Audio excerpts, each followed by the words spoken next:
நம்ம நாமத்தினாலே குறிப்பிட்ட முடியாமல் நாங்கள் வார்த்தை வரவேற்கிறோம். இந்த வேளையிலே நாங்கள் தேவனுடைய வார்த்தைக்காக கடந்து சென்றிருக்கிறோம். ஒரு விஷயம் நாங்கள் ஏசாயா தீர்க்கதரிசி புத்தகம் 60ஆம் அதிகாரம் 1வது வசனத்தை நாங்கள் வாசித்து வருகிறோம்.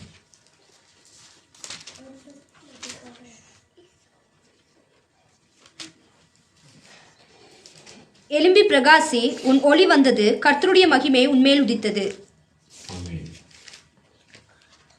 இரக்கமுள்ள நல்ல ஆண்டவரே, உம்மை நன்கு கூறி நாங்கள் சோதரிக்கிறோம். நம்முடைய நீர் இன்றைய நாளிலே உங்களை கூறி வந்திருக்கிற சிறு பிள்ளைகளோடும் நீர் உங்களுடைய வார்த்தையினாலே கர்த்தாவே சுவாமி நீங்கள் இடைப்படும்படியாக நாங்கள் ஜெபிக்கிறோம். இதை மறைத்து உண்மை வெளிப்படுத்தும் அப்படி செய்த கிருபைக்காக உங்களுக்கு நன்றி செலுத்துகிறோம். அவருடைய கர்த்தாவே நாங்கள் வசனத்தை கேட்பதை மாத்திரமல்ல, அதன்படி செய்கிறவர்களாயும் எங்களை நீங்கள் நடத்தும்படியாக எங்களை ஒப்புக் கொடுக்கிறோம். விசேஷமாக கர்த்தாவே வலைதளங்களிலே இந்த வார்த்தைகளை கேட்கிற ஒவ்வொருவரையும் கிடைத்த நபர்களாய் குடும்பமாய் தேசமாய் ஒருவரை கர்த்தராகிய ஆண்டவர் நீங்கள் ஆசீர்வதித்து நமக்குள்ளாக நீங்கள் வெள்ளப்படுத்தி உங்களை ஸ்திரப்படுத்தும்படியாக ஜெபிக்கிறோம். கிருபைக்காக நன்றி செலுத்துகிறோம். இந்த வார்த்தைகளை பொருத்தமாக கிரியை சிந்தனைக்கிற எல்லா எதிர்வல்லமைகளும் கீழ்ப்படியாமையின் போல ஆவியுடைய கிரியைகளை இயேசு கிறிஸ்துவின் நாமத்தினால் நீங்கள் அழித்து நமக்குள்ளாக தகப்பன ஒருவரையும் வெள்ளப்படுத்தும்படியாக ஜெபிக்கிறோம். இயேசு கிறிஸ்துவின் தூய நாம ஜெபங்களும் எங்கள் ஜீவனுள்ள நல்ல பிதாவே. நீங்கள் கடந்த வாரம் நாங்கள் பார்த்தோம் தானே. கடந்த வாரம் நாங்கள் பார்க்குற பொழுது நாங்கள் என்ன தலையங்கத்தின் மூலமாக நாங்கள் பார்த்துட்டு சொன்னால், அதாவது உன்னால் நிச்சயமாக நீதி செய்ய முடியும் என்று நாங்கள் பார்த்தோம் தானே. இன்றைக்கு ஒரு தலைப்பை கற்றுக் கொடுத்திருக்கிறார். நீ நீதி செய்ய விரும்புகிறாயா, நீ நீதி செய்ய விரும்புகிறாயா என்றதான ஒரு தலைப்பை நாங்கள் பார்க்கணும். அப்போ நீங்கள் நல்லா கவனித்து பார்த்தீங்கன்னு சொன்னால், உண்மையிலேயே ஒரு மனிதனுடைய வாழ்க்கையில் நீதி செய்யக்கூடிய விருப்பம் இருந்தால்தான் அவன் என்ன செய்யலாம் அப்படின்னு பார்த்தீங்கன்னா நீதியை செய்யலாம். நீதி செய்ய விருப்பம் இல்லாட்டி அவன் என்ன செய்ய, நீதி செய்யறதுக்கு நினைச்சாலும் என்ன செய்ய முடியாது, அவனால் செய்ய முடியாது. விருப்பம் இருக்க வேணும் நீதி செய்வதற்கு. சரி, அப்போ நீதி என்பது சரி எங்களுடைய வாழ்க்கையில் எங்கிருந்து கிடைக்கும் அப்படின்னு பார்த்தீங்கன்னா, அது தேவனிடத்திலிருந்து தான் எங்களுடைய வாழ்க்கையில் அந்த நீதி கிடைக்கக்கூடியதாக இருக்கிறது. சரி, அப்போ நாங்கள் ஏசாயாவில் நாங்கள் வாசிச்சோம். என்னது திரும்ப வசந்த வாசிங்க. எலும்பி பிரகாசி, எலும்பி பிரகாசி. அப்ப எலும்பி பிரகாசினா என்ன இருக்கு அப்படின்னா, நல்லா கவனிங்க. நாம இப்ப எலும்புன்னு சொன்னாலே எலும்ப முடியாத ஒரு நிலையில் இருக்கக்கூடியதான சதானி சோம்பேறிகளாக சில நேரம் நீங்க பார்த்து சொன்னா எந்த விஷயத்திலையும் ஒரு சரியான ஒரு தீர்மானத்தை எடுக்க முடியாதவர்களாக சாரி நாங்கள் எங்களுடைய வாழ்க்கை அப்படிதான் இருக்கிறோம். நாங்கள் அப்ப எலும்பி பிரகாசி அப்படின்னா சும்மா அப்படி எலும்பி பிரகாசினா சும்மா எலும்பி பிரகாசிக்க முடியாது இல்லையா. அப்ப ஏதோ ஒன்று எங்களுடைய வாழ்க்கையில வந்திருக்கிறது எங்களை எலும்பி பிரகாசிக்கும்படியா. என்ன வந்திருக்கிறது? எலும்பி பிரகாசி, உன் ஒளி வந்தது, உன் ஒளி வந்தது, உன் ஒளி வந்தது. அப்ப உனக்கான ஒளி வந்தது. அப்படி என்ன செய் வாசிங்க. கர்த்தருடைய மகிமை உன்மேல் உதித்தது. உன் ஒளி உனக்கு வந்திருக்கிறது, கர்த்தருடைய மகிமை உண்மையில் என்ன செய்கிறது? என்ன மகிமை உண்மையில் என்ன செய்கிறது? உதித்திருக்கிறது. அப்ப நல்ல கவனிங்க. வேதத்தை கவனிக்கக்கூடிய எங்களுடைய வாழ்க்கையில் நாங்கள் பார்க்க வேண்டிய மிகப்பெரிய முக்கியமான விஷயங்கள் என்ன அப்படின்னா, ஆண்டவர் சும்மா எங்களை எழுப்பி பிரகாசிக்க சொல்ல மாட்டார். அப்போ ஒரு காரியத்தை பண்ணிக்கிறார். எப்படி அப்படின்னா, நீ பிரகாசி சொன்னானே, உனக்கு ஒளி வந்திருக்கிறது, அதாவது உனக்குள்ள கர்த்தருடைய மகிமை என்ன பண்ணிருக்கிறது? உதித்திருக்கிறது. இது நீ அறியாமல் இருப்பது அர்த்தமற்ற விஷயம். அப்ப நீ உடனடியாக என்ன பண்ணணும் அப்படின்னா, நீ எழுப்பி நீ பிரகாசிக்க வேண்டும். இதெல்லாம் ஆண்டவர் எங்களுடைய வாழ்க்கையில சொல்லுகிறதான மிக ஒரு காரியமாக இருக்கிறது. சாரி, அப்ப நாங்கள் இதை குறித்து நீங்க எவ்விதமாக நாங்கள் அறிந்து கொள்ளலாம் அப்படின்னு பார்க்குற நேரம் நல்லா கவனிங்க. இது ஒவ்வொரு ஒரு மனுஷனுக்கு வருகிறதான புத்திமதிகள், ஒரு மனுஷனுக்கு வருகிறதான என்ன சொல்றது வார்த்தைகள் தான் ஒரு மனிதனை பலப்படுத்தக்கூடியதாக இருக்கும் இல்லையா. ஒரு மனுஷனுடைய வார்த்தை ஒருத்தரை பலப்படுத்தும் அல்லது ஒருத்தரை என்ன பண்ணிடும் அப்படின்னா பலவீனப்படுத்தி விடுகிறதை நாங்கள் பார்க்கக்கூடியதாக இருக்கிறது. அப்ப யோவான் புத்தகம் 1ஆம் அதிகாரத்துக்கு திருப்பி நாங்கள் 1வது வசனத்தை நாங்கள் வாசிக்கிற பொழுது, அதோடு 4வது வசனத்தை நாங்கள் வாசிக்கிற பொழுது எங்களுக்கு தெரியும் இந்த வார்த்தை எவ்விதமாக எங்கள் மத்தியில் வந்திருக்கிறது என்பதை நாங்கள் பார்க்கக்கூடியதாக இருக்கிறது. சாரி, யோவான் புத்தகம் 1ஆம் அதிகாரத்தினுடைய 1வது வசனம், ஆதியிலே வார்த்தை இருந்தது, அந்த வார்த்தை தேவனிடத்தில் இருந்தது, அந்த வார்த்தை தேவனாய் இருந்தது. அப்ப ஆதியிலே அப்படின்னா தொடக்கத்திலே அல்லது ஆரம்பத்திலே ஒரு காரியம், அதாவது எப்ப அப்படின்னு பாத்தீங்கன்னா, இந்த உலகம் உண்டாவதற்கு முன்பதாக, இந்த வானமும் பூமியும் உண்டாவதற்கு முன்பதாக என்ன இருந்துச்சு அப்படின்னு பாத்தீங்கன்னா, வார்த்தை இருந்தது. அப்ப வார்த்தை என்பது நீங்க நினைக்கிற பிரகாரமாக இடைப்பட்ட காலத்துக்குள்ள வந்ததில்லை. இது உலகம் உண்டாவதற்கு முன்பதாகவே இது இருந்தது. அது எங்க இருந்தது? அந்த வார்த்தை தேவனிடத்தில் இருந்தது. இந்த வார்த்தை எங்க இருந்தது? தேவனிடத்தில் இருந்தது. அப்ப தேவனிடத்தில் இருந்த அந்த வார்த்தை எப்படி இருந்தது பார்த்தீங்கன்னா, அந்த வார்த்தை தேவனாகவே இருந்தது. அப்ப தேவன் என்பவர் தான், நல்லா கவனிங்க, தேவன் என்பவர் தான் என்ன செய்யறாரு பார்த்தீங்கன்னா, என்கிட்ட சொல்றாரு, நீ எழுப்பி என்ன செய்ய, நீ பிரகாசி அப்படிங்கிறார். சரிதானே? 4ஆம் வசனம் வாசிங்க. அவருக்குள் ஜீவன் இருந்தது. அவருக்குள் ஜீவன் இருந்தது. எவருக்குள் ஜீவன் இருந்தது அப்படி பார்த்தீங்கன்னா, அந்த வார்த்தையாக வந்த தேவனிடத்தில் என்ன இருந்தது? ஜீவன். அப்படின்னு என்னது? உயிர் இருந்தது, ஜீவன் இருந்தது, ஜீவன் இருந்தது. அந்த ஜீவன் மனுஷருக்கு ஒளியாய் இருந்தது. ஏன் மனுஷருக்கு ஒளியாக இருந்துச்சு அப்படின்னா, மனுஷர்கள் என்ன பண்றாங்க அப்படின்னா, அவர்களுடைய கேடான சிந்தைகளினாலே இழுக்கப்பட்டவர்களாக, கேடான சிந்தைக்குள் தள்ளிவிடப்பட்ட நிலைமையில் இருக்கக்கூடியவர்கள் இருக்கிற அப்படின்னால தேவன் என்ன செய்யறார் அப்படி பார்த்தீங்கன்னா, அவர்களுக்கு ஒளியை என்ன செய்யறார்? ஒளியை உதிக்கிறார். ஒளியின் மூலமாக சூரியன் உதிக்காத பட்சத்தில் நீங்க நல்லா கவனிங்க, எங்களுடைய நாங்க இருக்கிற தேசம் எப்படி இருக்கும் அப்படின்னு பார்த்தீங்கன்னா, முழுக்க இருட்டா இருக்கு. அப்ப சூரியன் ஏன் எங்கள் வாழ்க்கையில உதிக்கிறது அப்படின்னு பார்த்தீங்கன்னா, நாங்க வெளிச்சத்தை காண்பதற்காக எங்களுக்கு உதிக்கிறது. சரி, அப்ப சூரியன் எங்களுடைய வாழ்க்கையில உதிக்கிறதை நாங்கள் பார்க்கிறபடியே நம்முடைய வாழ்க்கையை நாங்கள் நோக்கி பார்க்கிற பொழுது ஆண்டவராகிய தேவன் நமக்கு ஒளியாக இருக்கிறார். அந்த ஒளியில என்ன இருந்துச்சுன்னு சொல்லி பார்த்தீங்கன்னா, ஜீவன் இருந்தது. அந்த ஜீவன் மனுஷருக்கு என்னவாக இருந்ததா? ஒளியாக இருந்தது. நல்ல கவனி, நீங்க பார்க்கிற சூரியனும் சந்திரனும் என்ற அந்த சூரியன், அவ்வளவு பெரிய சூரியன் எல்லாம் உயிர் கிடையாது. சரி, அப்ப உயிர் இல்லாத சூரியனை தான் நாங்கள் நாட்களில் பார்த்து கொண்டிருக்கிறோம். நல்ல கவனி. அப்ப இதை நாங்க பார்க்கும்போது மார்க்கு புத்தகம் 13:24 ஒரு வாசிங்க. மத்தேயு 24:29 ஒரு வாசிங்க. மார்க்கு 13:24. அந்நாட்களிலே அந்த உபத்திரவத்திற்கு பின்பு சூரியன் அந்தகாரப்படும், சந்திரன் ஒளியை கொடாதிருக்கும். சூரியன் அந்தகாரப்படும். அந்தகாரம் என்ன அர்த்தம்? இருட்டு தான் அர்த்தம். சூரியன் இருளா மாறிடும். சந்திரன் என்ன பண்ணும்? அது ஒளியை என்ன செய்யாது? கொடுக்காம விட்டுரும். மத்தேயு 24:9.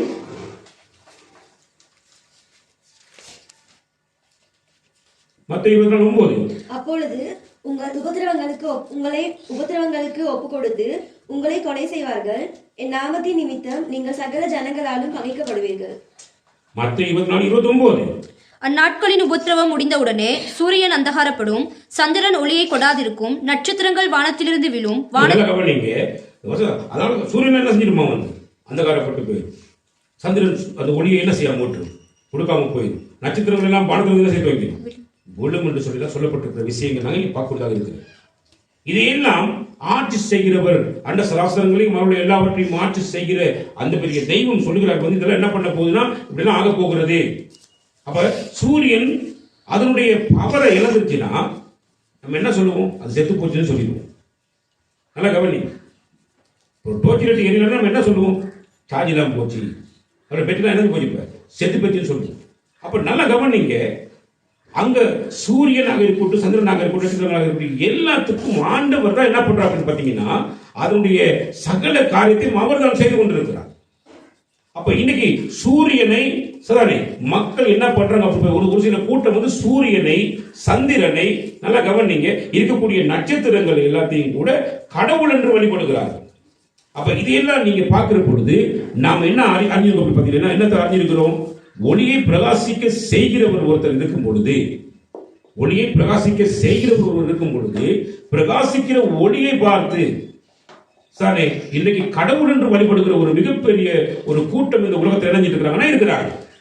சாரே சூரியன், சந்திரன், நட்சத்திரங்கள் எல்லாம் கடவுளுக்கு கொண்டு வருவாங்க. அப்ப இது எல்லாம் என்ன பாத்தீங்கன்னா, அப்ப சூரியன் அந்தகாரப்பட்டும், சந்திரன் அதனுடைய ஒளியை கொடுக்காம இருக்கும், நட்சத்திரங்கள் எல்லாம் பூமியில தள்ளிவிடப்பட்டு சொல்றான். அப்ப யார் அதை இயக்கி கொண்டிருக்கிறா? இயக்குபவர் ஒருவர் என்ன செஞ்சிட்டு இருக்கிறார்? இதையெல்லாம் இயக்கி கொண்டிருக்கிறேன் என்று அவர் மிக தெளிவாக சொல்லுகிறார். அப்ப எங்களுக்கு தெரியணும், உயிருள்ள ஒளி அப்படின்னா யார்? அந்த உயிருள்ள ஒளி நம்மை இந்த உலகத்துல நம்முடைய உபத்திரவத்தை, நம்முடைய சிறுமைப்பட்ட நிலைமையை, ஒடுக்கப்பட்டதான அந்த சூழ்நிலை கண்ட தெய்வம், நம் மீது மனதுருகிற தெய்வம், நம்மிடத்துல நமக்கு அவரை பிரகாசிப்பிக்கிற தெய்வமாக என்ன பண்றாரு பாத்தீங்கன்னா, அவர் நம் மீது அவர் என்ன செய்யறார்? தம்முடைய ஒளியை பிரகாசிக்கிற தெய்வமாக வருகிறார். அப்ப அப்படிப்பட்ட தெய்வமாகிய அந்த ஆண்டவராகிய இயேசு கிறிஸ்துவை குறித்து நம்ம பார்க்கிறோம். அந்த ஒளி இருளில் என்ன செய்தார்? பிரகாசிக்கிறது, இருளானது அதை என்ன செய்யாது, பற்றி கொள்ளவில்லை. அப்ப அந்த ஒளி இருளிலே பிரகாசிக்கிறது, இருளானது அது என்ன செய்யாது, பற்றி கொள்ள மாட்டாது அப்படின்னு சொல்லி மிக மிக தெளிவாக சொல்லுகிறது. நல்ல கவனி. சரி, அது மட்டும் இல்லாம யோவான் 8:12 ஒரு வசனத்தை நீங்க வாசிங்க. யோவான் 8:12 ஆண்டவராகிய தேவன் வந்து தன்னை குறித்து எவ்விதமாக மனிதர்கள் மத்தியில் பேசும்பொழுது பேசுகிறார். வாசிங்க. மறுபடியும் இயேசு ஜனங்களை நோக்கி, நான் உலகத்திற்கு ஒளியாய் இருக்கிறேன். நான் ஜனங்களை நோக்கி, அவர் மறுபடியும் ஜனங்களை நோக்கி பார்த்து சொல்லுகிற ஒரு காரியம் என்ன அப்படின்னா, நான் வந்து உலகத்துக்கு ஒளியாக இருக்கிறேன். வாசிங்க. என்னை பின்பற்றுகிறவன் இருளிலே நடவாமல் ஜீவ ஒளியை அடைந்திருப்பான் என்றார். என்னை பின்பற்றுகிறவன் எங்க நடக்க மாட்டானா, இருளிலே நடக்கிறதுங்கிறது நீங்க யோசிப்பா. இருட்டில் இப்ப இன்னைக்கு நாங்க கடுமையான இருளில் வந்தவுடன் நாங்க என்ன பண்றோம் அப்படின்னா, எங்களுக்கு நடக்கிறதுக்கு நாங்க ஒரு வெளிச்சத்தை எதிர்பார்க்கிறோம். வெளிச்சம் இல்லாட்டி எங்களுக்கு போவே இல்லை, இருட்டில் போவே இல்லை. சரி, அப்ப இயேசு கிறிஸ்துவை பின்பற்றுகிற ஒரு மனிதனுடைய வாழ்வு எப்படி இருக்கும் அப்படின்னு பாத்தீங்கன்னா, அவன் இருட்டில் நடக்க மாட்டான். வெளிச்சத்துல இருட்டில் நடக்க மாட்டான்னு என்ன அர்த்தம் அப்படின்னா, அறிவு கெட்டவனாக முட்டாளாக என்ன செய்ய மாட்டான் ஒரு மனிதன், நடந்து கொள்ள மாட்டான். இப்ப இயேசு கிறிஸ்துவை பின்பற்றுகிறவனுக்கு இயல்பாக என்ன, முதலாவது என்ன அவனுடைய வாழ்க்கையில வரும் அப்படின்னா, அவர் அவனுக்குரிய ஞானத்தை கொடுப்பார், அறிவை கொடுப்பார். அப்ப ஞானத்தையும் அறிவையும் கொடுக்கிற பொழுது அந்த மனிதன் என்ன மாறுகிறார் பார்த்தீங்கன்னா, அவன் எல்லாவற்றையும் ஞானமாக செய்து கொண்டு தெரியக்கூடிய ஒரு மனிதனாக மாறுகிறார். சரி, அப்ப அவர் தம்மை பின்பற்றுகிறது ஒளி என்ன செய்ய மாட்டான், இருக்க நடக்க மாட்டான், ஒளியில் நடப்பான் அப்படிங்கிறார். அவரை பின்பற்றுகிறதான ஒரு குணாதிசயத்தை நம்மிடத்தில் அவர் எதிர்பார்க்கிறார். அவரை பின்பற்ற வேணும். நாம் அவரை பின்பற்றினாதான் அவருடைய குணாதிசயங்கள் நாங்கள் என்ன பண்ணலாம், நாங்கள் எங்களுடைய வாழ்க்கையை கைப்பற்றிக் கொள்ளலாம். சரி, அப்ப எங்களுக்கு நீதி செய்யறதுக்கு விருப்பம் இருக்கு, ஆனா இயேசு கிறிஸ்துவை பின்பற்றுகிறதுக்கு எங்களுக்கு விருப்பம் இல்லை. இயேசு கிறிஸ்துவை பின்பற்றாத ஒரு மனிதனுக்கு வந்து நீதியை எவ்வாறு செய்ய முடியும், நீதி செய்யக்கூடிய விருப்பம் விதமாக வரும் அப்படின்ற கேள்விகளை தான் எங்களுடைய வாழ்க்கை செய்து பார்த்தீங்கன்னா எழும்புகிறது. நல்ல கவனி. அப்ப உதாரணத்துக்கு நாங்க பார்க்கிற பொழுது சாரே நல்லா கவனிங்க, ஒரு ஒரு கோணலான கோடை, ஒரு கோடு ஒன்று போட்டால் கோணலான கோடு, இப்போ ஒரு கரும்பலகையிலையோ அல்லது நம்ம படிக்கிறதான போர் பலகைகள்லையோ அங்கே ஒரு கோடை ஒருத்தன் வரைகிறான். ஒரு கோடு போடணும்னா அந்த கோடு வந்து கொஞ்சம் இணைஞ்சிச்சுன்னா கோணலாக மாறிடுச்சு. அப்படிங்கிறது எப்படி கண்டுபிடிக்கலாம், ஒரு கோடு வந்து கோணலாகிடுச்சுங்கிறது எப்படி கண்டுபிடிக்கலாம் அப்படின்னு பார்த்தீங்கன்னா, அந்த கோட்டுக்கு பக்கத்தில் போடக்கூடிய நேர்கோடை வச்சு தான் அது கோணலான கோடுன்னு என்ன செய்யலாம், கண்டுபிடிக்கலாம். சரி, அப்போ அதுதானே உண்மை. அப்போ நல்லா யோசிச்சு பாருங்க. அப்போ ஒரு நேர்கோடை போட்டா தான் இது நேர்கோடு, இதுதான் இது வந்து கோணலான கோடுன்றதை கண்டுபிடிக்கலாம், கண்டுபிடிக்க முடியாது. சரி, அப்ப இந்த மாதிரி தான் ஒவ்வொரு மனிதனுடைய வாழ்க்கை எப்படிப்பட்டதாக இருக்கு சொல்லி பார்த்தீங்கன்னா, அதாவது ஒரு மனிதன் பாவம் செய்து கொண்டிருக்கிறான் அப்படின்றத, நீ செய்வது பாவம், நீ நடப்பது பாவ வழி, நீ போய் கொண்டிருக்கிறது பாவமான பாதை அப்படின்றத காண்பிப்பதற்கு, ஒரு மனிதனுக்கு அதை காண்பிப்பதற்கு என்ன வேணும் அப்படின்னா, எப்படி ஒரு வளைந்த கோடுக்கு பக்கத்தில் ஒரு நேர்கோடை போட்டு இந்த கோடு வளைந்திருக்கிறதுன்றதை காட்டுகிறதுக்கான ஒரு காட்சியை தேவன், அதாவது படிக்கிற பிள்ளைக்கு எங்களுடைய வாழ்க்கையில மனிதர்கள் எப்படி படிப்பிக்கிறாங்களோ அது போல பரிசுத்தமுள்ள தெய்வத்துக்கு மட்டும்தான் பாவம் என்பது இல்லை என்பதை எங்களுக்கு புலப்படுத்த முடியும். அப்ப பாவம் இதுதான் அப்படிங்கிறத கண்டுபிடிக்கிறதுக்கு பரிசுத்தம் ஒன்று இருந்தால் தான் எங்களுக்கு என்ன செய்ய முடியும், பாவத்தை அடையாளம் கண்டு கொள்ள முடியும். நான் செய்யறது பாவம் அப்படிங்கிறத கண்டுபிடிக்கலாம். அப்ப பாவம் செய்கிறவனிடத்துல நீதி செய்யற தன்மை என்ன செய்யாது, வராது. சாரி, இப்ப உன்னை நேசிப்பது போல நீ உன் அயலானை என்ன செய்ய, நேசி. இது ஆண்டுடைய வார்த்தை. உன்னை நேசிப்பது போல அயலானை நேசி. முதல் நீ ஒன்றை நேசிக்கணுமே. எப்படி நேசிக்கிறது, உன்னை நீ முதலாவது நேசிக்க வேண்டும். எப்படி நேசிக்கணும், உண்மையில் ஒளி பிரகாசிச்சிருக்குது, நீ எளிமை பிரகாசின்னு ஆண்டவர் சொல்றார். அப்ப எப்படி நீ பிரகாசிக்கலாம் அப்படின்னா, முதல் நீ உன்னை நேசிக்கணும். எப்படி நேசிக்கணும், உனக்குள்ள சாரி நீ என்ன மாதிரியான காரியங்கள் எல்லாம் நீ வச்சிருக்கிற. நல்ல கவனி. சாரி, இப்ப நம்ம வந்து ஒரு இடத்துக்கு போற பொழுது நம்ம கொஞ்சம் ஊத்த தண்ணியை கொடுத்து குடின்னு சொன்னா என்ன செய்ய மாட்டோம், நம்ம குடிக்க மாட்டோம். சாரி, ஒரு அலங்கோலமான பழுதான உணவை கொடுத்தா நம்ம என்ன செய்ய மாட்டோம், சாப்பிட மாட்டோம்.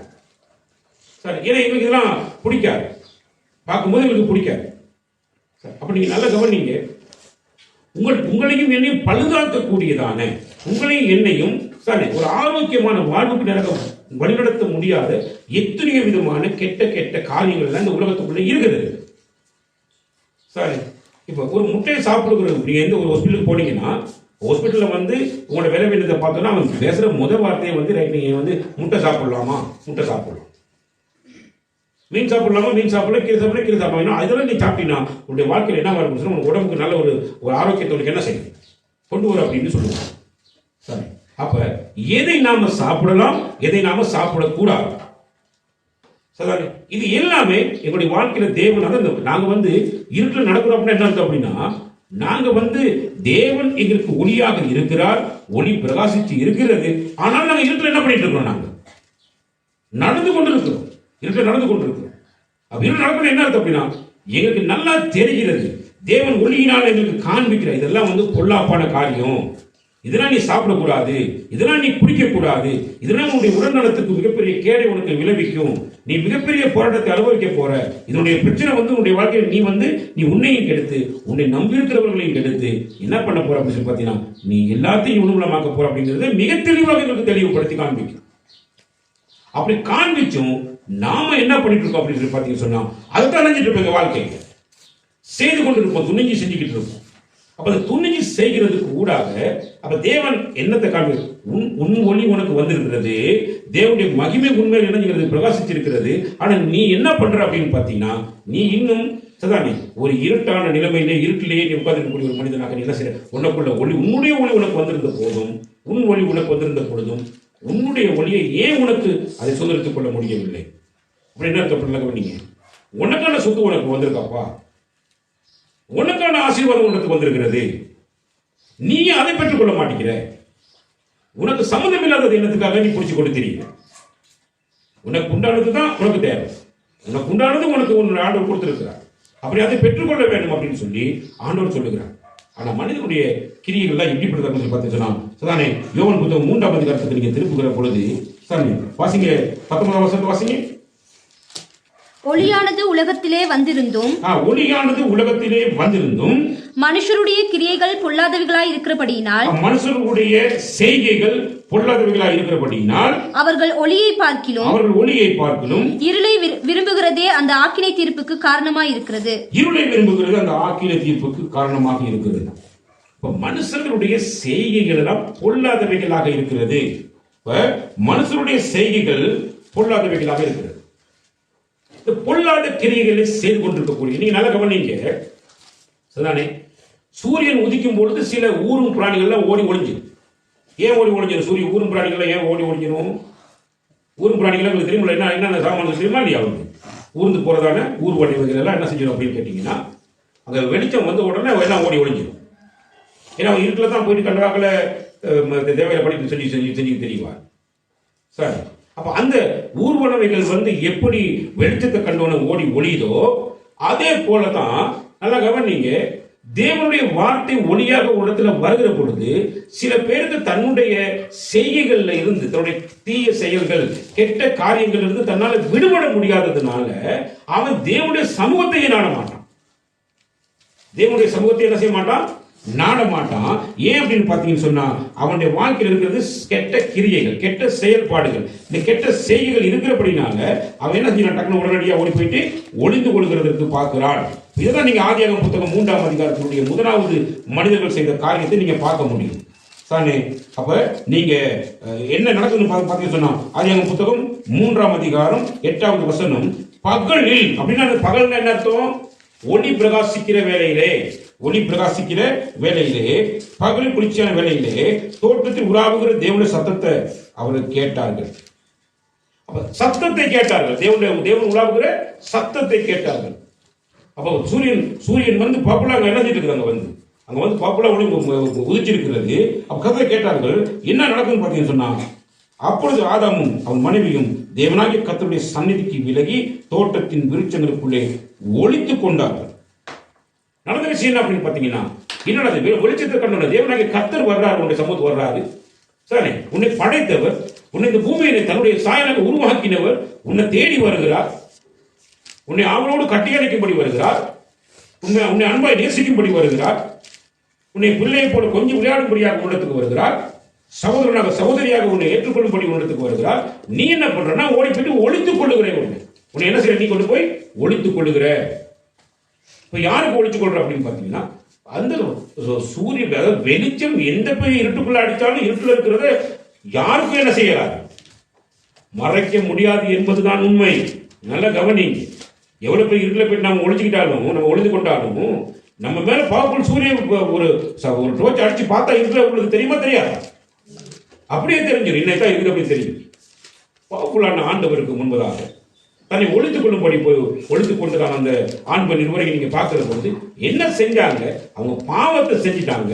பாவம் அக்கிரமம் அவங்களுடைய வாழ்க்கையில் இருந்தது. அதன் நிமித்தம் தானே தங்களை தாங்களே போய் ஒழித்துக் கொள்ளுகிறார்கள். இன்றைக்கும் அநேகருடைய வாழ்க்கையில தேவ சந்நிதிக்கு ஏன் வரமாட்டாங்க? ஏன் தேவனுடைய சந்நிதியில வந்து தேவனை தொழுது கொள்வதற்கு அவங்களால முடியல? என்ன காரணம்? ஏன் தேவனுடைய சத்தத்தை கேட்கறதுக்கு விருப்பம் இல்லை? என்ன காரணம் அப்படின்னு தானே நாங்க இயல்பாவே எங்களுக்கு சொல்ல முடியும். இவங்க ஏன் தேவ சமூகத்துக்கு இன்னைக்கு வரல? ஏன் தேவ சமூகத்தை வந்து புறக்கணிக்கிறாங்க? ஏன் தேவ சமூகத்தை விட்டு விலகி ஓடி இருக்கிறாங்க? ஏன் தங்களை ஒழித்துக் கொள்றாங்க அப்படின்னு பார்க்காங்க. நாங்கள் பல தடவைகள் அழைப்புகளை கொடுத்தும் ஏன் வரமாட்டாங்க அப்படின்னு பாத்தீங்கன்னா, ஒளி அந்த மனிதன் மேல் பிரகாசிக்கிற பொழுது அவனுக்குள்ள இருக்கிறது, அவன் மேல இருக்கிற அவனுக்குள்ள இருக்கிறதான எல்லா காரியங்களையும் அது என்ன விட்டுரும், காட்டி கொடுத்து விடும். ஒளி வந்து என்ன பண்ணிடுவோம், அந்த ஒரு மனுஷனுக்கு இருக்கிற எல்லா விதமான காரியத்தையும் என்ன பண்ணிவிடுவாங்க, காண்பித்து கொடு. இருட்டில் இருக்கிற விஷயத்தை எல்லாம் என்ன போடுவாங்க, அப்படியே காண்பிச்சிரும். ஐயோ காண்பிச்சா போச்சேன்ற ஒரு பயம் இருக்கிறபடினாலதான் தன்னை தானே ஒழித்துக் கொள்கிற மனிதர்களாக என்ன செஞ்சிருக்காங்க உலகத்தில் நிறைய பேர் ஓட்டம் இருக்குது. நல்ல கவனி.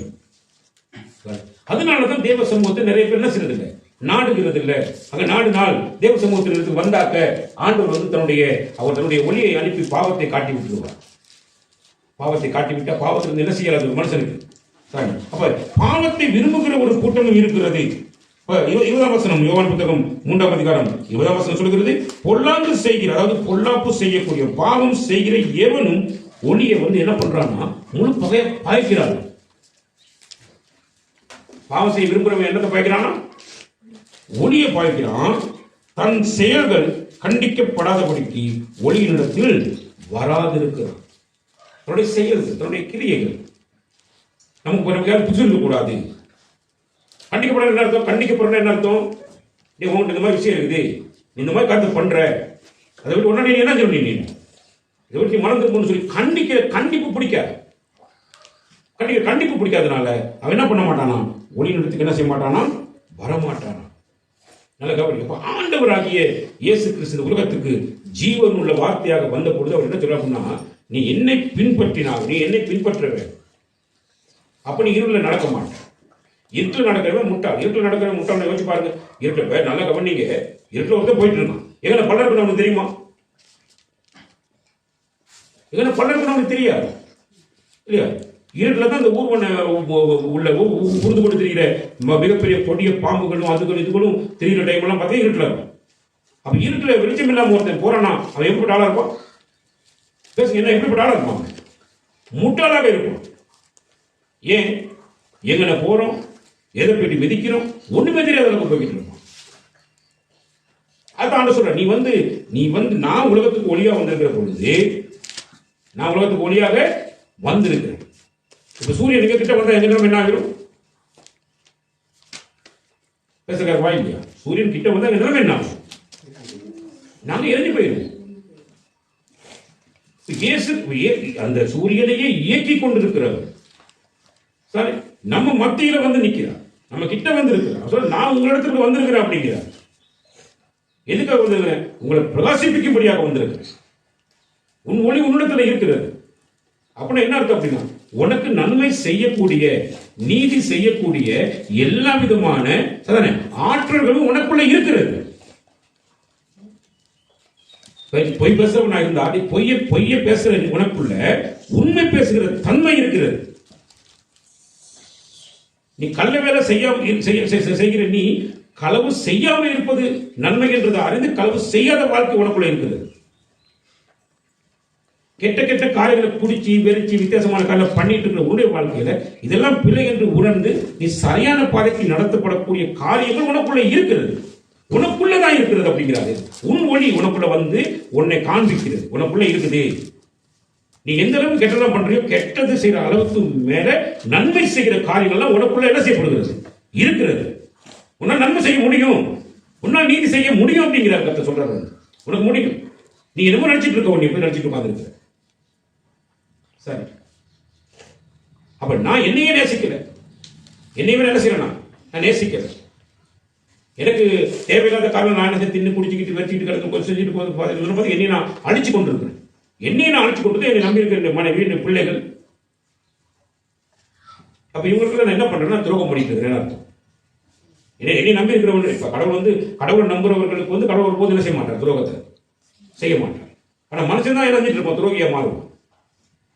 ஆண்டு என்ன சொல்ல அப்படின்னா, அந்த ஆண்டுடைய ஒளி எனக்குள்ள வருகிற பொழுது நான் அவரை போல அவருடைய வார்த்தையை கேட்டு அது போல நடக்கிற பொழுது முதல் என்னை காத்துக் கொள்ளுவேன். நான் இப்ப வெத்தலை பக்கம் திங்கிறவங்களுக்கு திடீர்னு கேன்சர் வந்துருச்சுன்னு வச்சுக்கோங்க.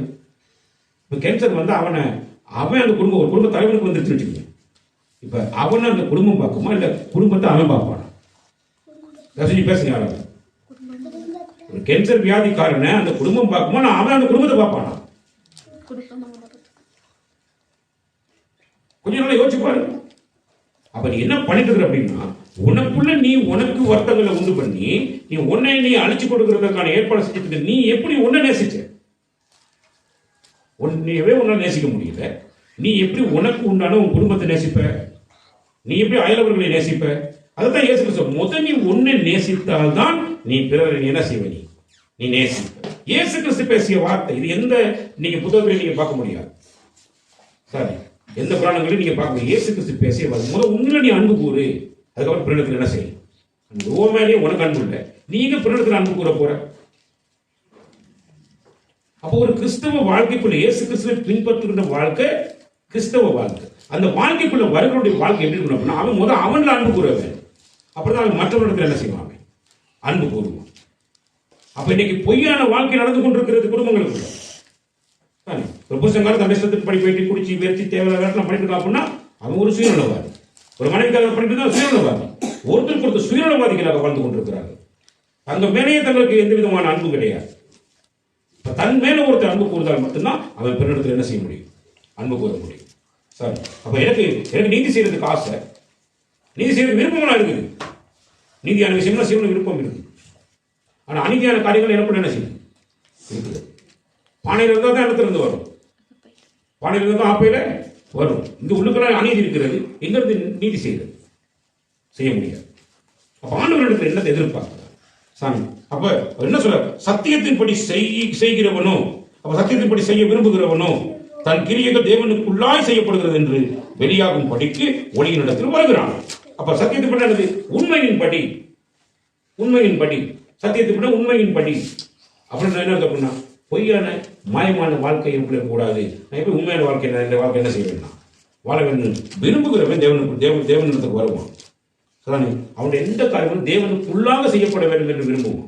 அப்படிப்பட்ட தான் தேவனிடத்துக்கு என்ன செய்வான், வருவான். அப்படி ஆண்டவருக்கு தெளிவாக நம்முடைய ஆண்டவராக இயேசு கிறிஸ்துவுக்கு விளம்புகிறார். இப்படி நல்லா நாங்க கவனித்து பார்க்கிற பொழுது எங்களுக்கு நீதி செய்யறதுக்கு விருப்பம் இருக்குது, நீதி செய்ய விருப்பம் இருக்குது. ஏன் நீதி செய்ய முடியல அப்படின்னு பார்க்கும் பொழுது அது ஒரு மிகப்பெரிய போராட்டமாக இருக்கிறது. சரி, நீதிமொழிகள் 28:13 தன் பாவங்களை மறைக்கிறவன் வாழ்வடைய மாட்டான். அப்ப எல்லாத்துக்கிட்டையும் என்ன இருக்குது, வாழ்க்கை என்ன இருக்குது, பாவத்தை மறைச்சு வச்சுக்கிறான். இப்ப ஆதாமுக்கும் ஏவாளுக்கும் தன்னை மறைத்துக் கொள்வதற்காக போய் 2 பேரும் ஒளிஞ்சுக்கிறாங்க. ஆனா ஒளித்துக் கொள்ள முடிஞ்சான்னு பார்த்தா ஒளித்துக் கொள்ள முடியவில்லை. ஏன்னா தேவனுடைய ஒளி பிரகாசிக்கிற பொழுது, சர்வ வல்லமையுள்ள ஒளி பிரகாசிக்கிற பொழுது தன்னை யாராலையும் மறைத்துக் கொள்ள முடியாது. சரி, அப்ப என்ன நடக்குது அப்படின்னா, அடே எனக்குள்ள பாவம் என்ன செய்யப்படுகிறது, எனக்குள்ள பாவம் இருக்குது, அதன் பாவங்களை மறைக்கிறவன். அப்புறம் என்னது வந்து பாவத்தை மறைக்கிறதுக்கு ட்ரை பண்ணாங்க. உனக்குள்ள பாவத்தை மறைக்கிறதுக்கு நீ ட்ரை பண்ணினா என்ன நடக்கும், பாவம் முன்ன என்ன செஞ்சு, பாவம் முன்ன அழித்து விடும். நீ நிக்கிறது உன்னை வந்து பரிசோதிக்கிற டாக்டருக்கு முன்னுக்கு நிக்கிற, டாக்டருக்கு முன்னுக்கு நிக்கிற நீ உனக்குள்ள இருக்கிற என்னென்ன வேதனை நீ கேட்டா என்ன செஞ்சாகணும், நீ என்ன டாக்டர் என்ன செஞ்சாகணும், நீ சொல்ல வேண்டும். நீ டாக்டர்கிட்ட போயிட்டு உட்காந்துக்கிட்டு, நீ மருந்துக்கு போயிட்டு உட்காந்துட்டு நீ வந்து உனக்கு இருக்கிற வியாதியை நீ சொல்லாம ஊட்டினா, நீ சொன்னதுக்கு மட்டும்தான் அவன் என்ன செய்வான், மருந்து கொடுப்பான். நீ சொல்லாம மருந்து எதையுமே என்ன செய்ய மாட்டான், இந்த மருந்து என்ன செய்ய மாட்டான், உனக்கு கொடுக்க மாட்டான். அது டாக்டருடைய வேலை. நீ நிக்கிறது பரிசுத்த தெய்வத்துக்கு முன்பதாக நிக்கிற அப்படின்னா அந்த பரிசுத்த தெய்வத்துக்கு முன்பாக அந்த பரிசுத்தம் அந்த சர்வ வல்லமை உள்ள ஒளி உனக்குள்ள வருகிற பொழுது நீ எந்த பாவத்தை உன்னால் என்ன செய்ய முடியும்? உன்னையும் ஒழிச்சுக்க முடியாது, உன்னுடைய பாவத்தை என்ன செய்யல உனக்காக நீ மறைச்சு கொள்ள முடியாது. நீ எதை மறைக்க விரும்புகிறாயோ அப்போ உனக்குள்ள என்ன வரும் அப்படின்னு பார்த்தீங்கன்னா, உனக்கு என்ன வரும்? அழிவு வந்து நீ அழிந்து போய் விடுவாய். பாவத்தை மறைக்க வாசிக்க, பாவத்தை தன் பாவங்களை மறைக்கிறவன் வாழ்வடைய மாட்டான். தன் பாவங்களை மறைக்கிறவன் வாழ்வடைய மாட்டான். நீங்க என்ன நடக்க போகுது சொல்லி பாத்தீங்கன்னா, செய்யற பாவங்களை செஞ்சுட்டு கத்திற்கு முன்னாடி கத்த சமுத்திரம் வந்து பாவத்தை கண்டித்து உணர்த்துக்கிற ஒரு வசனத்தின் மூலமாக பேசும்பொழுது அவன் பாவத்தை மறைக்கிறதுக்கு ட்ரை பண்ணுவான். தன்னை ஒரு நிரபராதியை போல காண்பிச்சு கொண்டிருக்கான். சாரி, நான் எந்த குற்றத்தையும் செய்தவனை போல காண்பிட்டு இருக்கோம். நான் ஒரு பெருமிதமான ஒரு வாழ்க்கையை காண்பிக்கிறோம். தேவனுக்கு முன்பதாக நம்ம பெருமை பாராட்டுறதுக்கு நம்மகிட்ட ஒருமே கிடையாது. நம்மளால் தேவனுக்கு முன்பாக பெருமை பாராட்டுறதுக்கு முடியவே முடியாது. ஆனால் சொல்ற தன்னை தாழ்த்துக்கிறவன் தான் என்ன செய்யப்படுவான்? உயர்த்தப்படுவான். தன்னை தானே உயர்த்துபவன் தாழ்த்தப்படுவான்னு சொல்லியிருக்கிறார். அப்ப நாங்க தேவனுக்கு முன்பாக தாழ்த்த வேண்டும். எங்களுடைய பாவங்களை நாங்கள் தேவனுக்கு முன்பாக அறிக்கையிட வேண்டும். அதை அறிக்கையிட்டு நான் விட்டு விட வேண்டும். அறிக்கையிட என்ன அர்த்தம் அப்படின்னு பார்த்தீங்கன்னா சொன்னா, நான் பாவத்தை சொல்றேன், ஆண்டவரே இந்த பாவம் நான் செஞ்சுட்டு இருக்கிறேன், இந்த பாவம் என்னை போட்டு ஆட்டி படிச்சு குத்துவை காட்டிட்டு இருக்குது, இந்த பாவத்துக்கு விடுதலையை தாங்க ஆண்டவரே அப்படின்னு கேட்கும் பொழுது தேவனுடைய பாவத்தை அவர் என்ன பண்ண வேண்டும் என்ன சொல்வாங்க? நீங்க ஏன் பலவீனத்தில் எங்களுக்கு உதவி செய்வதற்கு அது ஒரு லேசான காரியமாக என்று சொல்லி என்ன செய்வது சொல்லுகிறது. பலவீனத்தில் உதவி செய்வார், நான் உதவி செய்வார். மறைச்சிக்கிட்ட தெரிஞ்சு சுத்திட்டு பெரிய விளையாட காட்டி நம்மளை வந்து ஆண்டு கடைசியா என்ன பண்ணணும்? அவருக்கு முதல் எதுவும் மறைவானதும் இல்லை, எதுவும் அந்த ரகமாக இருக்க எல்லாத்தையும் கடவுள் என்ன பண்ணி விட்டுறது? அப்படி கொண்டு வெளியேறணும். அவர் வெளியேறப்படுத்தும் பொழுது அது ஆச்சரியமாக இருக்கும். சரி, ஆனபடினால நல்ல கவனிங்க, நீதி செய்வது எங்களுக்குள்ள இருக்கிறது. நீதி எங்களால் செய்ய முடியும். நான் ஒரு காலத்துல அநீதியான காரியங்களே என் வாழ்க்கை எப்படி இருந்தது. என் ஆண்டவர் எனக்குள்ள ஒளியாக என்னுடைய வாழ்க்கையை ஒளியாக பிரகாசித்த பொழுது, ஒளி வந்து எனக்கு பிரகாசித்த பொழுது நான் செஞ்சுட்டு இருக்கிற பாவம் எனக்கு காண்பிச்சு அவர் காண்பித்தார். உடனே அதையெல்லாம் விட்டு வெளியே வந்து நீதியான காரியத்தை மட்டுமே செய்யணுன்ற முடிவெடுத்த பொழுது நான் சாப்பிட்டது, குடித்தது, செய்துட்டு இருக்கிற அனைத்து காரியங்களிலுமே கர்த்தர் நீதியை வெளிப்படுத்தி கொண்டு வருகிறோம். அப்ப என்ன அர்த்தம் அப்படின்னா, ஒரு கெட்ட மனிதனாக வாழ்ந்து கொண்டிருக்கிற ஒரு மனுஷனுக்குள்ள சாரி கெட்டதுதான் இருக்குது அப்படின்னு சொல்லி சமுதாயமும் நீங்க பார்த்துட்டு இருக்கிறதான உங்களுடைய உறவுகள், உற்றார் உறவினர்கள், நண்பர்கள் எல்லாருமே வந்து அவனை ஒதுக்கி எல்லாத்தையும் காலி பண்ணி அவனை கொண்டு அதோட முடிச்சுற நிலைமைக்கு வந்துருவாங்க. ஆனா கடவுள் மட்டும்தான் என்ன பண்ணுவார் அப்படின்னு பாத்தீங்கன்னா, அந்த கெட்டவனுக்குள்ள நீதி செய்யக்கூடிய தன்மை இருக்கிறது, அவனுக்குள்ள நீதி இருக்கிறது அப்படிங்கிறத காண்பிக்கிறது. அதுதான் வந்து ஒவ்வொரு மனுஷனுக்குள்ளேயும் வந்து அவர் என்ன பண்ணுவாராம்? ஒவ்வொரு மனுஷனையும் வந்து என்ன செய்வாராம்? உலகத்தில் வந்து 9ஆம் வசனம், யோவான் 1 வசனத்தை வாசிங்க. 1ஆம் அதிகாரம் 9ஆம் வசனம். உலகத்தில் வந்து எந்த மனுஷனையும் பிரகாசிப்பிக்கிற ஒளியே அந்த மெய்யான ஒளி. நல்ல கவனிங்க சாரி, உலகத்திலே வந்து உலகத்துக்குள்ள வருகிறார். சாரி, எந்த மனுஷனையும் அப்படின்னு என்ன அர்த்தம் அப்படின்னா, அவன் எப்பேற்பட்ட மோசகரமான மனுஷனாக சரி, அந்த மனுஷனையும் பிரகாசிப்பிக்கிற ஒளியே அந்த மெய்யான ஒளி. அப்ப நம்ம பிரகாசிப்பிக்கிறார் அந்த தெய்வம். அதனாலதான் ஆண்டு நீங்க உலகத்துக்கு ஒளியாக இருக்கிறீங்க அப்படிங்கிறார். அப்ப நாங்க ஏசாவில் என்ன பார்த்தோம் அப்படின்னா, சாரி எலும்பி நீ என்ன செய், எலும்பி நீ பிரகாசி, எலும்பி பிரகாசி, உன்னால் எலும்பி பிரகாசிக்க முடியும். எப்படின்னா உன் ஒளி வந்தது. உன் ஒளினா யார் அப்படின்னா, உன்னை உருவாக்கினவர், மண்ணினாலே உன்னை உருவாக்கினவர், அவருடைய சாயலாக உன்னை உருவாக்கினவர், உன்னிடத்துக்கு ஒளியாக வந்திருக்கிறார், உன்னை பிரகாசிப்பிக்கும்படி வந்திருக்கிறார். அப்படி எலும்பி பிரகாசி.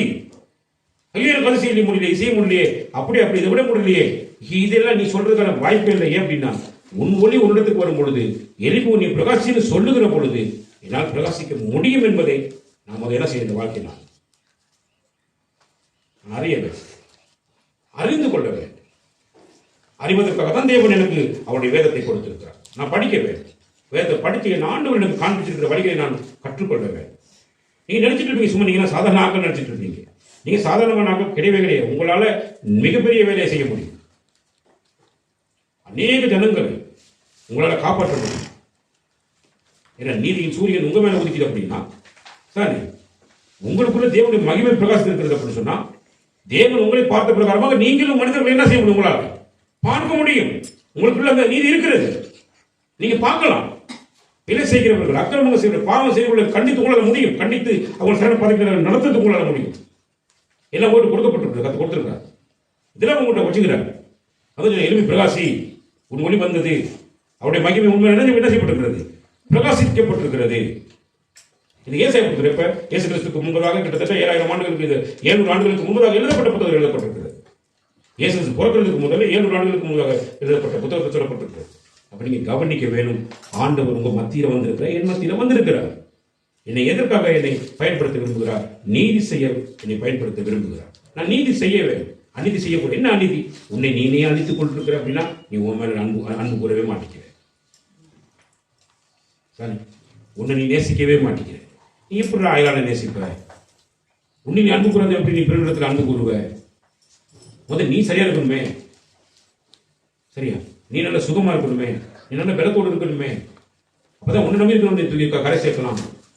சரி, எப்படி கரை சேர்க்க? ஒரு குருடன் வழிகாட்ட முடியுமான்னு கேள்வி கேட்கிற கருத்து இல்லையா? ஒரு குருடன் இன்னொரு குருடன் வழிகாட்ட இருக்கணும். அவனே குருடன், அவனுக்கே கண்ணு தெரியாது, அவன் எப்படி இன்னொரு குருடனை வழிகாட்டுறது? ஏலாது இல்லையா? இந்த மாதிரியான சில உதாரணங்களை நீங்க காண வேண்டும், உலகத்தை காண வேண்டும். நானே ஒரு மோசம் வந்து இன்னொருத்தருக்கு என்ன செய்யணும், ஒரு வழிகாட்ட முடியாது. அப்ப நீங்க புரிஞ்சு கொள்ள வேண்டும், உங்களுடைய ஆண்டவர் உங்கள் மத்தியில வந்திருக்கிறார், ஒளியாக வந்திருக்கிறார். நீங்க இயேசு கிறிஸ்துவை பின்பற்றினாலே இருட்டில் நடக்க மாட்டீங்க, ஒளியில் நடப்பீங்க. ஒளியில் நடக்கிறது என்ன அர்த்தம் அப்படின்னா, உங்களுக்கு தெரியும் நான் போறது, நான் செஞ்சு கொண்டிருக்கிறது விளையாட காரியங்கள். விளையாட காரியங்களை விட்டு நான் என்ன செய்ய வேண்டும்? அகன்று போக வேண்டும். நான் சரியான காரியத்தை என்ன செய்ய வேண்டும்? செய்ய வேண்டும். ஏன்? என்னை ஆண்டவர் பிரகாசிக்கிற ஒளியாக என்னை திறந்திருக்கிறார். பிரகாசிக்கிற ஒளி என்ன அர்த்தம் அப்படின்னா, நான் ஒரு டோர்ச் லைட்டாக இருந்துச்சுன்னா இருந்தேன்னு சொன்னா, நான் டோர்ச் லைட்டை அடித்தேன் அப்படின்னா சாரே இருட்டில் இருக்கிறது என்னங்கிறது மற்றவங்க தேடி கண்டுபிடிக்கணும். அப்போ நான் எனக்கு கத்தர் யார் ஒளியாக? இயேசு கிறிஸ்து ஒளியாக இருக்கிறார். அப்போ நான் என்ன பண்ணணும் அப்படின்னா, நான் அநேகருக்கு வெளிச்சமாக இருக்க வேண்டும்.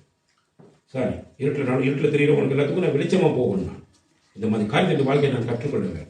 இதை கத்திரிடத்துல விரும்புகிற தெய்வமாக இருக்கிறார். ஆகவே நீ நீதி செய்ய விரும்புகிறாயா அப்படின்னு பார்த்தீங்கன்னா, விருப்பம் உனக்குள்ள இருக்கணும். நீ நீதி செய்வதற்கு நீ விரும்பினால் இந்த நிமிஷமே உனக்குள்ள இருக்கிறதான அநீதியெல்லாம் நீ விட்டுறலாம். அநீதியெல்லாம் விட்டுட்டு நீ நீதி செய்வதற்கு உன்னை ஒப்புவித்துடலாம்.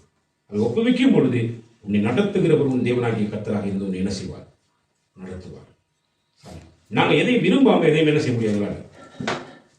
சாப்பிடவே இயலாது, பெற்றுக்கொள்ளவே இயலாது, ஒன்றும் செய்ய முடியாது. முதல் விருப்பம் இருக்கணும் எங்கள் வாழ்க்கையில். சரி, அதான் இடத்துல தேவன் விரும்புகிற காரியமாக இருக்கிறார். சரி, ஆகவே என்னையும் ஒழிச்சிக்க முடியாது, என் பாவத்தையும் எனக்கு ஒழிச்சிக்க முடியாது. ஏன் அப்படின்னா, என்னுடைய ஆண்டவர் எல்லாவற்றையும் வெளியேறப்படுத்தி காண்பிக்கக்கூடிய தெய்வமாக என்ன செய்வார்? இருப்பார். அதை நாங்கள் மறந்து விடக்கூடாது. சரி, நீங்க விரும்புகிறதை செயல் பண்ற விரும்புனீங்கன்னு சொன்னா, ஆண்டவர் உங்களை கொண்டு அனைத்து காரியங்களும் செய்வார். இதுகிட்ட எல்லா விதமான கெட்ட பழக்க வழக்கங்கள் இருக்கலாம். அந்த கெட்ட பழக்க வழக்கங்களும் நம்முடைய குறிப்பிட்ட காலத்துக்குள்ள எங்ககிட்ட வந்தது. நல்ல பழக்க வழக்கங்கள்லாம் எங்களுக்குள்ளேயே இருக்கிறது. நீ நல்ல விளங்கிக் கொள்ளுங்க. சாரி, நல்ல காரியங்கள், நல்ல நீதி செய்யக்கூடிய காரியங்கள் எங்களுக்குள்ளே இருக்கிறது. கெட்டதுகள் எங்க கிட்ட ஒரு குறிப்பிட்ட காலத்துக்குள்ள வந்தது. குறிப்பிட்ட காலத்துக்குள்ள வந்ததை எங்களால் என்ன செய்ய முடியும்? வெளியே போட முடியும். எங்களுக்குள்ளே இருக்கிறத நாங்கள் என்ன செய்யலாம்? வெளியே கொண்டு போய் செய்விக்கலாம். இதுதான் நாங்கள் வாழ்க்கையை நாங்கள் புரிஞ்சு கொள்ள வேண்டும். அதனாலதான் அன்றாகிய தேவன் எதிர்பார்க்கிற ஒரே ஒரு காரியம், உன்னால் நிச்சயமா நீதி செய்ய முடியும். நாங்கள் கடந்து வரோம் பாரு, இந்த மாதிரி நீ நீதி செய்ய விரும்புகிறாய் அப்படின்னா, விருப்பம் இல்லாமல் நீதி செய்யறதுக்கு என்ன செய்ய முடியாது. நீ நீதி செய்ய விரும்பினால் கர்த்தர் உன்னை கொண்டு நீதியான காரியத்தை செய்ய வல்லவராக இருக்கிறார். அதுதானே உங்கள் ஒவ்வொரு ஆசீர்வதிப்பார்கள்.